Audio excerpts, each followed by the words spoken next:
Buried deep within the pages of the Quran and echoed in the hadiths of the Prophet Muhammad, PBUH, lies the chilling tale of two ancient tribes, Ya'juj and Ma'juj, Gog and Magog. Once unleashed, they will wreak havoc across the earth in a terrifying chapter of humanity's final days. Shielded behind a mighty barrier constructed by the righteous King Dhul-Qarnayn, their re-emergence is one of the major signs of the Day of Judgment. But who exactly are Ya'juj and Ma'juj? Where are they now? And what does their release mean for our world? In this article, we'll journey through Quranic verses, authentic narrations, and scholarly insights to uncover the truth behind these mysterious figures. The barrier will fall, and when it does, the world will never be the same. The barrier will fall, the truth about Ya'juj and Ma'juj. Among the many mysterious and awe-inspiring signs mentioned in Islamic eschatology, the emergence of Ya'juj and Ma'juj, Gog and Magog, is one of the most dramatic and terrifying events that will unfold before the Day of Judgment. These two barbaric tribes, sealed behind a great barrier built by a righteous king, will one day break free and wreak havoc on earth. But who are Ya'juj and Ma'juj? Why were they imprisoned? And what does Islam say about their terrifying return? Who are Ya'juj and Ma'juj?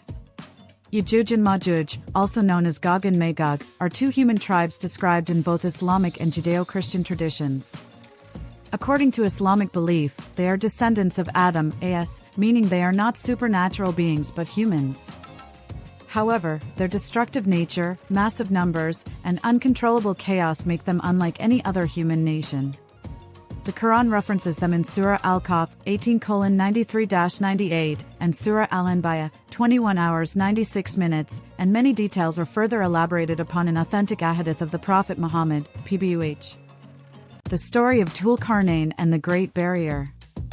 The Quranic account of Ya'juj and Ma'juj begins with the story of a just and powerful ruler named Dhul-Qarnayn.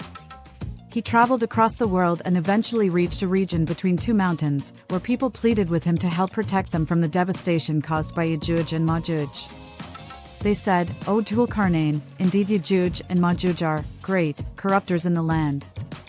So may we assign for you an expenditure that you might make between us and them a barrier?" Quran 18 hours 94 minutes.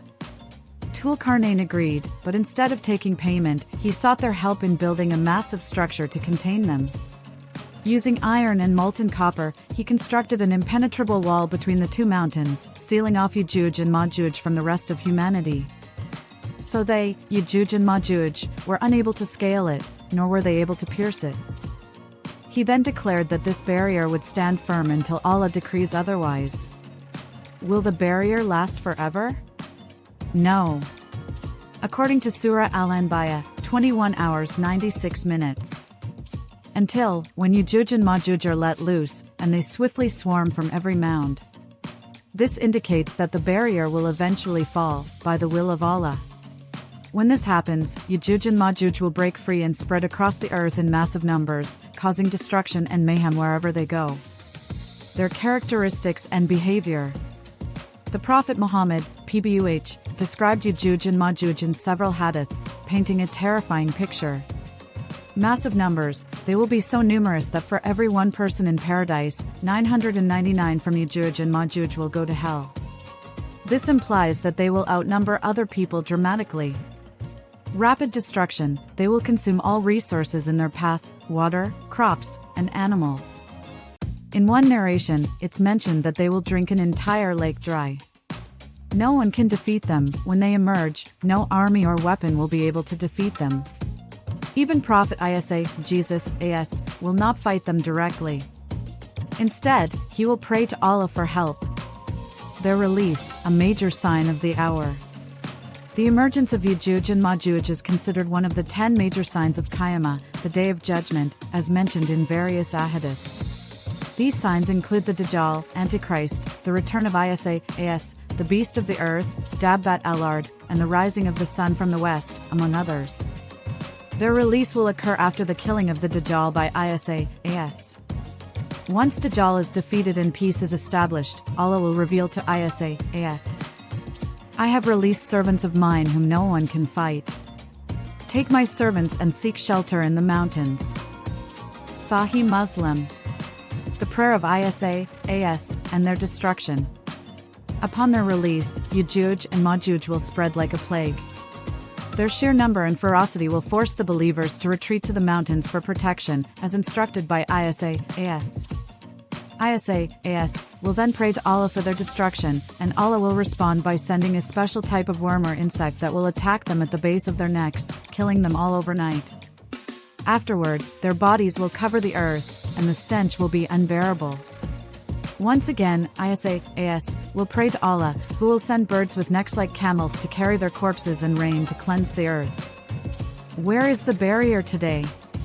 This is one of the most debated topics among scholars and historians.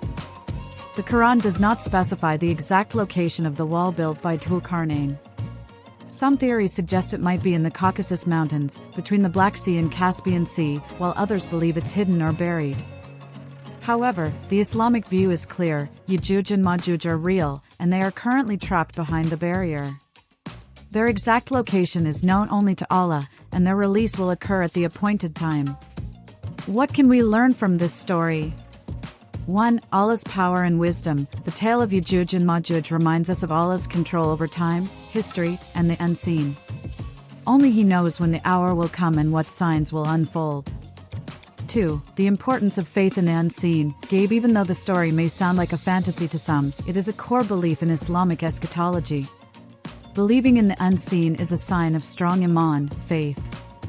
3. A warning of what's to come. The emergence of Ya'juj and Ma'juj will be a test of patience and faith for the believers.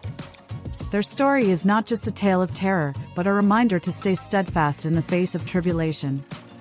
4. The role of prophets in divine help. When all human efforts fail, it is the prayers of Prophet Isa, As, that lead to divine intervention. This shows that ultimate salvation lies with Allah alone. Prepare before the barrier falls. The story of Ya'juj and Ma'juj is a reminder that the Day of Judgment is not a myth, it is real, and it is approaching. Whether we live to witness their emergence or not, the key lesson is to prepare our souls. Reflect on your actions, strengthen your faith, seek knowledge, and stay connected to the Quran and Sunnah. When the barrier falls, it will be too late to change. But today, we have the opportunity to turn back to Allah and be among those who are protected, not just from Ya'juj and Ma'juj, but from the horrors of the final hour.